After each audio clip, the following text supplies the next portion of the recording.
1 जून 2013 दो भाइयों के बीच एक चैट चल रही थी। एक था यासीन भटकल, जो नेपाल की पहाड़ियों में कहीं छिपा हुआ था। दूसरा था उसका सगा भाई रियाज भटकल, जो कराची में पाकिस्तान की खुफिया एजेंसी ISI की पनाह में बैठा था। यासीन पूछता है, क्या पाकिस्तान में तुम्हें न्यूक्लियर बॉम्ब मिला? रियाज जवाब देता है, अभी तक तो नहीं, लेकिन अगर कायदे से ढूंढा जाए तो यहाँ अंडरवर्ल्ड में सब कुछ मिल सकता है। तो यासीन कहता है, ढूंढो उसे। हमारा अगला बड़ा अटैक भारत में गुजरात की सूरत पर होगा, और इस बार तबाही आम बमों से नहीं, न्यूक्लियर बम से होगी। रियाज कहता है, लेकिन भाई अगर न्यूक्लियर अटैक किया तो उसमें हमारे मुसलमान भाई भी मारे जाएंगे, तबाही का दायरा बहुत बड़ा होगा। यासीन जवाब देता है, अटैक से पहले ही हम सारी मस्जिदों में पोस्टर लगा देंगे, सबको इत्तला कर देंगे कि शहर छोड़ दें, जो बचेगा वो काफिरों के साथ मरेगा।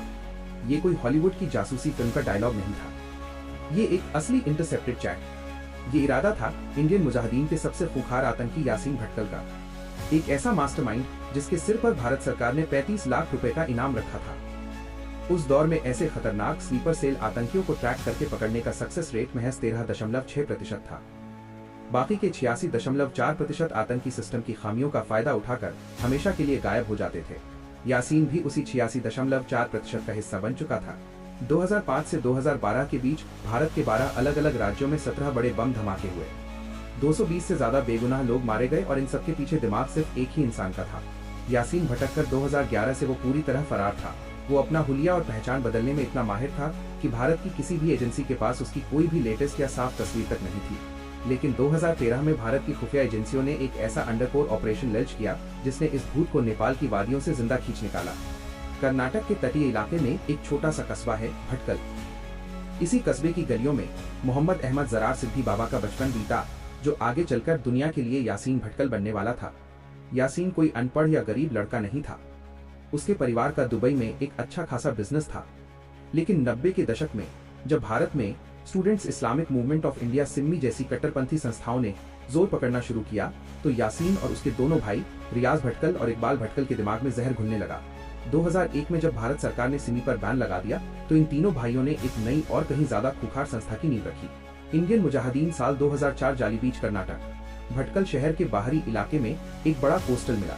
यहाँ एक कैंप ऑर्गेनाइज किया गया। इसके पीछे थे रियाज और इकबाल भटकल। बाहर से देखने में ये एक समर कैंप लगता था। नौजवान लड़के स्विमिंग करते, जंगलों में ट्रैकिंग करते और एयर गन से निशाना लगाते। स्थानीय लोगों को कभी कभी छोटे धमाकों की आवाज आती, पर उन्हें लगता कि लड़के पटाखे फोड़ रहे हैं। लेकिन वहां भारत के खिलाफ ही साजिश बन रही थी। 2007 आते आते इंडियन मुजाहिदीन ने अपना खौफनाक चेहरा दुनिया के सामने रख दिया। ये ग्रुप सिमी का एक कट्टर और हिंसक हिस्सा था। उनका IT विंग मीडिया को एनक्रिप्टेड मैनिफेस्टो भेजता, बड़े हमलों की जिम्मेदारी लेता और देश में एक साइकोलॉजिकल खौफ पैदा करता। लेकिन इंडियन मुजाहिदीन सिर्फ एक स्वदेशी ग्रुप नहीं था। इंटेलिजेंस डोजर्स ने एक बड़े सिंडिकेट का पर्दाफाश किया, जिसे कराची प्रोजेक्ट कहा जाता है। पाकिस्तान की ISI और लश्कर-ए-तैयबा ने एक ऐसी रणनीति बनाई जिसमें वो फंडिंग और ट्रेनिंग पाकिस्तान में देंगे, लेकिन हमले भारतीय चेहरों के जरिए करवाएंगे। इससे वो दुनिया के सामने खुद को बेगुनाह दिखा सकते थे। रियाज और इकबाल के पाकिस्तान जाने के बाद यासीन भारत में फील्ड कमांडर बन गया। लेकिन यासीन खुद भी पाकिस्तान गया था।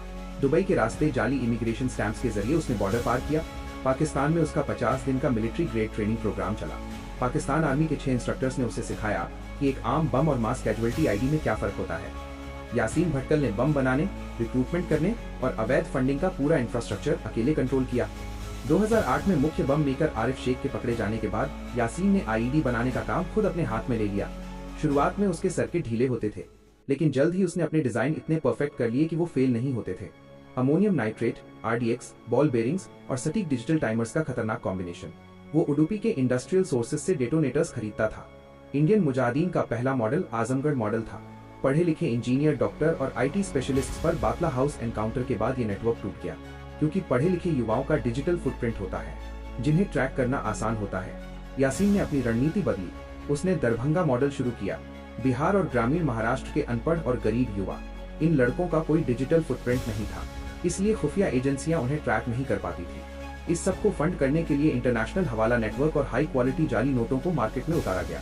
दुबई से सीधे हवाला के जरिए ब्लैक मनी भारत आ रही थी। 2008 से 2013 तक भारत के कई शहर खून से लाल हुए। 26 जुलाई 2008 अहमदाबाद दानी लिमड़ा इलाके में यासीन और असदुल्ला अख्तर उर्फ हड्डी ने एक सेफ हाउस किराए पर लिया। वहीं भारी मात्रा में विस्फोटक बनाए गए। अस्पताल और सिविलियन टारगेट्स पर 21 लगातार धमाके किए गए। 56 मौतें और 200 से ज्यादा लोग घायल हुए। 13 फरवरी 2010 पुणे जर्मन बेकरी ओशो आश्रम के पास जहां विदेशी टूरिस्ट आते थे, सीसीटीवी कैमरे में एक शख्स एक बैग छोड़ते हुए रिकॉर्ड हुआ। वो यासीन भटकल था। इस ब्लास्ट में 18 लोग मारे गए, जिनमें इटली, सूडान और ईरान के विदेशी नागरिक शामिल थे। 13 जुलाई 2011 मुंबई ट्रिपल ब्लास्ट, जवेरी बाजार, ओपेरा हाउस और दादर तीनों जगह धमाके हुए। 26 मौतें हुई और 130 से ज्यादा लोग जिंदगी भर के लिए अपाहिज हो गए। और फिर आया इंडियन मुजाहिदीन का सबसे खतरनाक हमला। 21 फरवरी 2013 हैदराबाद, 2 धमाकों में 18 लोगों की मौत और 131 गंभीर रूप से घायल। यासीन भटकल अब देश का मोस्ट वांटेड बन चुका था। 12 अलग अलग राज्यों की एंटी टेरर यूनिट्स, आईबी और एनआईए सब इस एक आदमी के पीछे थे। यासीन भटकल कभी भी अपने नाम का मोबाइल फोन या ईमेल इस्तेमाल नहीं करता था। वो एक फोन सिर्फ कुछ सेकंड के लिए ऑन करता, कराची में बैठे अपने आकाओं को मैसेज भेजता और फिर उस फोन और सिम को तोड़कर फेंक देता। वो कभी एक ही चेहरे के साथ 2 बार नहीं दिखता था। कभी पूरी दाढ़ी, कभी फ्रेंच कट, कभी क्लीन शेव, हर बार एक नई पहचान। हालांकि यासीन भटकल 2009 में एक बार कोलकाता पुलिस के हथे चढ़ चुका था। कोलकाता में उसे नकली नोटों की तस्करी के शक में गिरफ्तार किया गया था। कोलकाता पुलिस को भनक तक नहीं लगी कि उनके लॉकअप में भारत का मोस्ट वांटेड आतंकी बंद है। कुछ ही दिनों में उसे जमानत मिल गई और वो मुस्कुराता हुआ पुलिस स्टेशन से बाहर निकल गया। इसके बाद यासीन भारत से गायब हो गया। वो सीधा नेपाल के रास्ते पाकिस्तान भागने की फिराक में था। 13 अगस्त 2013 पटना में मौजूद स्पेशल ऑपरेशंस ग्रुप एसओजी के हेडक्वार्टर में एक बहुत ही सीरियस और हाई लेवल मीटिंग चल रही थी। कमरे के अंदर इंटेलिजेंस ब्यूरो, आईबी के ज्वाइंट डायरेक्टर और एसओजी के टॉप डिप्यूटीज मौजूद थे। सबका फोकस सिर्फ एक ही चीज पर था, यासीन के न्यूक्लियर बॉम्ब वाले इंटरसेप्टेड मैसेज का क्या मतलब है। क्या वाकई इंडियन मुजाहिदीन भारत में कुछ बड़ा करने वाला है? तभी एसओजी के टीम लीडर का एनक्रिप्टेड फोन वाइब्रेट होता है। स्क्रीन पर एक अनजान नंबर था। ये कॉल नेपाल में बैठे उनके एक इन्फॉर्मर का था। सर, जो फोटोग्राफ आईबी ने पिछले साल भेजी थी, वैसा ही एक शख्स नेपाल के पोखरा में दिखा है। पूरी बात बताओ, तुम श्योर हो? वो अपना हुलिया गिरगिट की तरह बदलता है। सर, फोटो में उसके लंबे बाल और दाढ़ी है, लेकिन जो आदमी मैंने देखा है वो क्लीन शेव है। उसके बाल एकदम छोटे हैं, लेकिन सर उसकी आंखें बिल्कुल उसी शख्स से मिलती हैं। वो सस्पेक्ट पोखरा में डॉक्टर यूसुफ नाम से एक यूनानी डॉक्टर बनकर रह रहा है। ये सुनते ही एसओजी टीम अलर्ट हो गई। यूनानी डॉक्टर यूसुफ, ये वो फेक आइडेंटिटी थी जिसका इस्तेमाल यासीन ने बिहार के दरभंगा में अपना आतंकी नेटवर्क खड़ा करने के लिए किया था। टीम लीडर तुरंत मीटिंग रूम में वापस आए और आईबी के ज्वाइंट डायरेक्टर को ये खबर दी। अब वक्त था दिल्ली हेडक्वार्टर से परमिशन लेने का। ज्वाइंट डायरेक्टर ने हॉटलाइन पर दिल्ली के DIB director of intelligence bureau को फोन मिलाया। सर, हमारे पास एक कंफर्म लीड है। यासीन नेपाल के पोखरा में छिपा है। हमें तुरंत एक टीम नेपाल भेजनी होगी। लेकिन हमारी रिपोर्ट्स के मुताबिक यासीन इस वक्त नेपाल या भारत में है ही नहीं। वो कराची में अपने भाइयों के साथ ऐश कर रहा है। दिल्ली के बड़े अफसर किसी भी हालत में नेपाल में कोई अंडरकवर ऑपरेशन करने की परमिशन नहीं देना चाहते थे। इसका कारण साफ था, अगर ये ऑपरेशन फेल हुआ या उन्होंने किसी गलत आदमी को उठा लिया तो इंटरनेशनल लेवल पर भारत और नेपाल के बीच भारी डिप्लोमेटिक बवाल मच सकता था। दिल्ली से न सुनने के बाद मीटिंग रूम में सन्नाटा छा गया। लगा जैसे भारत एक बार फिर अपने सबसे बड़े दुश्मन को अपने हाथ से जाने देगा। लेकिन एसओजी लीडर हार मानने वालों में से नहीं थे। मीटिंग के बाद वो सीधे ज्वाइंट डायरेक्टर के केबिन में गए। सर, ये चांस हम मिस नहीं कर सकते। मेरा सोर्स पुख्ता है। अगर आज हमने उसे छोड़ दिया तो कल और बम फटेंगे और खून हमारे हाथों पर होगा। ज्वाइंट डायरेक्टर ने कुछ देर सोचा। एक तरफ दिल्ली का ऑर्डर था और दूसरी तरफ देश की सुरक्षा। आखिरकार उन्होंने एक ऐसा फैसला लिया जो उनकी पूरी नौकरी दांव पर लगा सकता था। ठीक है, हम अनऑफिशियल तरीके से जाएंगे। तुम सबको अपना रूप बदलना होगा। कोई सरकारी आईडी नहीं, कोई वेपन नहीं, कोई पुलिस कार्ड नहीं। तुम टूरिस्ट बनकर नेपाल जाओगे। अगर तुम वहां पकड़े गए तो नेपाल की जेल में सड़ोगे। एसओजी लीडर ने 5 लोगों की एक बेहद चुनिंदा अंडरकवर टीम बनाई। लेकिन ऑपरेशन शुरू करने से पहले ही एक बड़ी दीवार सामने खड़ी हो गई। पैसा, क्योंकि ये एक अनऑफिशियल ऑपरेशन था, इसलिए सरकार की तरफ से कोई सीक्रेट फंड सैंक्शन नहीं हुआ था। सरकारी पैसा आने में हफ्तों लग जाते तो एसओजी टीम लीडर ने अपनी जेब से पैसे लगाए। उन्होंने अपने एक करीबी दोस्त से 400 रुपए उधार लिए। इन्हीं उधार के पैसों से नेपाल के इंटरनेशनल रोमिंग वाले सिम कार्ड्स खरीदे गए, गाड़ियां बुक की गईं और इन्फॉर्मर को देने के लिए लॉजिस्टिक्स का खर्चा निकाला गया। दोस्तों, वीडियो में आगे बढ़ने से पहले मैं आपसे बस 30 सेकंड की एक जरूरी बात करना चाहता हूं। आप लोग मेरे वीडियो को बहुत प्यार देते हो और अगर आप भी मेरे जैसे 2D एनिमेशन वीडियो बनाना सीखना चाहते हो, वो भी एआई की मदद से, तो मैंने आपके लिए एक कंप्लीट कोर्स बनाया है जिसमें मैंने स्टेप बाय स्टेप सिखाया है कैसे कोई वीडियो वायरल होता है, कैसे सही टॉपिक चुना जाता है, कैसे मेरे जैसे एंगेजिंग स्क्रिप्ट्स लिखी जाती हैं, कैसे एआई की मदद से 2D एनिमेशन विजुअल्स बनाए जाते हैं, कैसे एआई से वॉइस ओवर जनरेट करते हैं और कैसे एक क्लिक में वायरल थंबनेल्स तैयार किए जाते हैं। अभी इस कोर्स पर 50% का लिमिटेड ऑफर चल रहा है। ये ऑफर सिर्फ पहले 100 यूजर्स के लिए, तो देर मत कीजिए। डिस्क्रिप्शन में दिए गए लिंक पर क्लिक करें और आज ही ज्वाइन करें। 20 अगस्त 2013 दोपहर के 2 बजे टीम बिहार के मोतिहारी पहुंचती है। यहाँ ईस्ट चंपारण के ढाकड़ एसपी विनय कुमार उनके साथ जुड़ते हैं।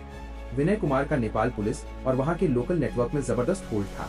वीरगंज बॉर्डर पार करके ये टीम करीबन 280 किलोमीटर का सफर तय करके पोखरा पहुंचती है। उन्होंने पोखरा के माउंट व्यू होटल में चेक इन किया। उनका हुलिया पूरी तरह बदल चुका था।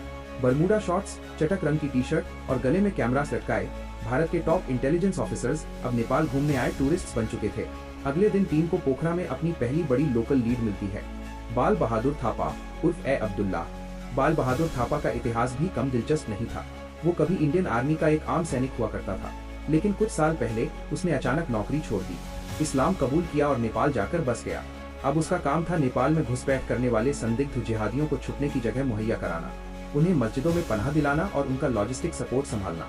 इन्फॉर्मर ने एसओजी टीम को बताया कि ये अब्दुल्ला ही डॉक्टर यूसुफ यानी कि यासीन भटकल का मुख्य केयरटेकर है। जब यासीन पोखरा आया था तो उसने खुद को एक मजलूम मुसलमान बताया था जो इस्लाम की राह पर कुछ बड़ा करना चाहता था। अब्दुल्ला ने उसे पनाह दी थी। 22 अगस्त 2013 टीम ने एक खतरनाक प्लान बनाया। इन्फॉर्मर को बोला गया कि वो अब्दुल्ला से कांटेक्ट करें और उसे नमाज पढ़ने के लिए कहीं लेकर जाए। टीम को देखना था कि अब्दुल्ला इन्फॉर्मर को कहां लेकर जाता है। इन्फॉर्मर ने फिर अब्दुल्ला से कांटेक्ट किया और कहा कि उसे नमाज पढ़ने के लिए किसी अच्छी जगह ले जाए। दोपहर 1:30 बजे पर इन्फॉर्मर और अब्दुल्ला एक कार में निकले। उनके ठीक पीछे 2 किराए की मोटर बाइक्स पर टूरिस्ट के भेष में एसओजी के कमांडोज लगे हुए थे। करीब 2 किलोमीटर दूर पोखरा के ओरेगांव चौक हाईवे के पास वो कार रुकी। ये एक बहुत ही अजीब सी लोकेशन थी। हाईवे के ठीक किनारे एक छोटा एकांत सा घर था। वहां से पूरा 1 किलोमीटर लंबा हाईवे साफ दिखता था, जिससे दूर से आती किसी भी पुलिस की गाड़ी को आसानी से देखा जा सकता था। अब्दुल्ला इन्फॉर्मर को उस घर के अंदर लेकर जाता है। एसओजी की टीम दूर से निगरानी कर रही थी। तभी एक अजीब इत्तेफाक हुआ। एक मोटर बाइक तेजी से आई और उस पर पीछे बैठा एक शख्स फुर्ती से उतरा और उस घर के पिछले दरवाजे से अंदर घुस गया। दूर से देखने पर भी उस शख्स की चाल ढाल और बॉडी लैंग्वेज टीम के दिमाग में छपी यासीन भटकल की क्रिमिनल प्रोफाइल से मैच कर रही थी। जब इन्फॉर्मर उस घर से बाहर आया तो उसने कंफर्म किया, सर यही वो घर है, यही उसका हाइड आउट है। लेकिन एसओजी टीम सिर्फ एक झलक के आधार पर दिल्ली को कन्विंस नहीं कर सकती थी। उन्हें सॉलिड सबूत चाहिए था। अगले दिन टीम ने इन्फॉर्मर को वापस उसी घर में भेजा, इस बार एक नए प्लान के साथ। इन्फॉर्मर ने अब्दुल्ला से कहा कि उसे एक गुप्त बीमारी है और वो सिर्फ उस यूनानी डॉक्टर से ही इलाज कराना चाहता है। अंदर जाकर इन्फॉर्मर ने जो देखा उसने उसके होश उड़ा दिए। ये शख्स देखने में गोरा और कश्मीरी लग रहा था, लेकिन टीम ने उसे 3 खास फिजिकल ट्रेट्स नोटिस करने को कहे थे जो यासीन भटकल के थे। माथे पर बालों का एक अजीब सा गुच्छा जिसे वो पीछे की तरफ संवारता था, माथे पर एक पुराना हल्का सा कटने का निशान और आगे के 2 दांत जो थोड़े बाहर की तरफ निकले हुए थे। इन्फॉर्मर ने इन तीनों निशानों को अपनी नजरों से कंफर्म किया, लेकिन असली तुरुप का इक्का कुछ और था। बात करते हुए इन्फॉर्मर ने चतुराई से अपनी जेब में रखे फोन का वॉइस रिकॉर्डर ऑन कर लिया था। उसने यूनानी डॉक्टर से लंबी बातचीत की और उसकी आवाज का एक crisp clear audio sample record कर लिया। जब ये ऑडियो इंक्रिप्टेड लाइन के जरिए दिल्ली भेजा गया तो इंटेलिजेंस ब्यूरो की टेक्निकल विंग ने उसका फोनेटिक एनालिसिस किया। एक्सपर्ट्स ने चेक किया कि वो वॉवल्स का प्रोनाउंसिएशन कैसे करता है। रिपोर्ट ने पूरे आईबी हेडक्वार्टर्स में खलबली मचा दी। हिंदी बोलने के उस लहजे में, उस एक्सेंट में साउथ वेस्ट महाराष्ट्र का डीप टच था। बिल्कुल वैसा ही एक्सेंट जहां यासीन और उसके भाई रियाज की शुरुआती पढ़ाई हुई थी। दिल्ली के एक्सपर्ट्स की रिपोर्ट आई, वॉइस मैच हुआ और ये आदमी कोई और नहीं यासीन भटकल ही था। ये सुनते ही पटना में जॉइंट डायरेक्टर ने दिल्ली फोन घुमाया, सर वो यासीन ही है, हम 200% श्योर हैं और अगर दिल्ली से इस प्रपोजल को रिजेक्ट किया जाता है तो सर हम उसे ड्रग करके जिंदा इंडिया बॉर्डर के पार ले आएंगे। दिल्ली को अब यकीन हो चुका था, परमिशन मिल चुका था। सेंट्रल गवर्नमेंट ने सीधा नेपाल सरकार और वहां की इंडियन एम्बेसी को लूप में लिया। एक हाई लेवल डिप्लोमेटिक प्रेशर के बाद नेपाल पुलिस की एक छोटा टीम इस सीक्रेट ऑपरेशन में एसओजी का साथ देने को राजी हो गया। 28 अगस्त की शाम पोखरा का मौसम अचानक बदल गया। दोपहर 4 बजे से ही आसमान में काले बादल घिराए और मूसलाधार बारिश होने लगी। रात का अंधेरा और ये तेज बारिश एक अंडर कवर ऑपरेशन के लिए एकदम परफेक्ट सेटिंग थी। रात 8:30 बजे नेपाल पुलिस की एक टीम एसओजी के साथ ओरेगांव चौक पहुंचती है। एग्रीमेंट के मुताबिक एसओजी की टीम घर से काफी दूर अंधेरे में खड़ी होकर निगरानी कर रही थी। घर के अंदर घुसने का काम नेपाल पुलिस का था। नेपाल पुलिस की टीम घर के अंदर दाखिल होती है, लेकिन 10 मिनट बीत गए, आधा घंटा बीत गया, 45 बज गए, लेकिन घर से कोई हलचल नहीं हुई। पुलिस बाहर नहीं आई। बाहर बारिश में भीग रहे एसओजी टीम के पसीने छूटने लगे। क्या यासीन पिछले दरवाजे से भाग गया? क्या उसने नेपाल पुलिस को पैसे खिला दिए? तभी रात के करीब 10 बजे एसओजी लीडर का फोन बजा। दूसरी तरफ इंडियन एम्बेसी का एक सीनियर आईपीएस अफसर था और वो गुस्से से भरा हुआ था। अफसर ने तीखे लहजे में कहा, तुम लोग नेपाल में ये क्या कर रहे हो? वो एक बेगुनाह आदमी है, कोई आतंकवादी नहीं बल्कि एक टरबाइन इंजीनियर है। तुम दोनों देशों के डिप्लोमेटिक रिश्ते खराब कर दोगे। इस ऑपरेशन को तुरंत रोक दो।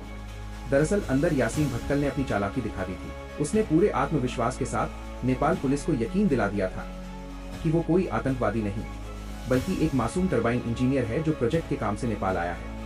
लेकिन बाहर खड़े एसओजी लीडर ने एम्बेसी अफसर को ऐसा करारा और सटीक जवाब दिया कि अफसर एकदम चुप हो गया। सर, अगर आप आईपीएस हो तो थोड़ा दिमाग लगाइए। एक हाईली क्वालिफाइड टरबाइन इंजीनियर एक छोटे से अंधेरे कमरे में छुपकर यूनानी दवाइयां क्यों बेचेगा? आप नेपाल पुलिस से बस इतना कहिए कि उन दोनों को बाहर लेकर आए। अगर हम गलत हुए तो हम उन्हें इज्जत से छोड़ देंगे। थोड़ी देर बाद एम्बेसी का अफसर शांत पड़ा और उसने नेपाल पुलिस को आगे बढ़ने का आदेश दे दिया। रात 10:10 पर नेपाल पुलिस 2 संदिग्धों को बाहर लेकर आई। थोड़ी सख्ती और पूछताछ के बाद उस शख्स का आत्मविश्वास टूट गया और उसने अपना जुर्म कबूल कर लिया। हाँ, मैं ही यासीन भटकल हूँ। उसके साथ जो दूसरा आदमी था वो भी कोई साधारण व्यक्ति नहीं था। वो असदुल्ला अख्तर उर्फ हड्डी था, एक खतरनाक सुसाइड बॉम्बर और अलकायदा का ऑपरेटिव जिस पर भारत में 1 लाख रुपए का इनाम था। पुणे, वाराणसी और मुंबई के जवेरी बाजार धमाकों में वो यासीन का सबसे भरोसेमंद साथी था। ये भारत के लिए किसी डबल जैकपॉट से कम नहीं था। इसके बाद नेपाल पुलिस ने दोनों को अपनी गाड़ियों में बैठाया और एसओजी टीम को उनसे दूर रहने के लिए कहा ताकि चेक पॉइंट्स पर किसी तरह का शक या सवाल न उठे। 29 अगस्त की सुबह करीब 6 बजे एसओजी की टीम ने यासीन भटकल और हड्डी को नेपाल पुलिस से हैंडओवर दिया और भारत के बिहार बॉर्डर बेतिया में एंट्री की। भारत का सबसे खूंखार आतंकी आखिरकार पकड़ में आ चुका था।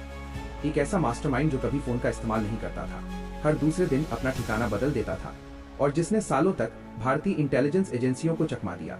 वो आखिरकार एक बेहद साहसी एसओजी टीम के सामने हार गया।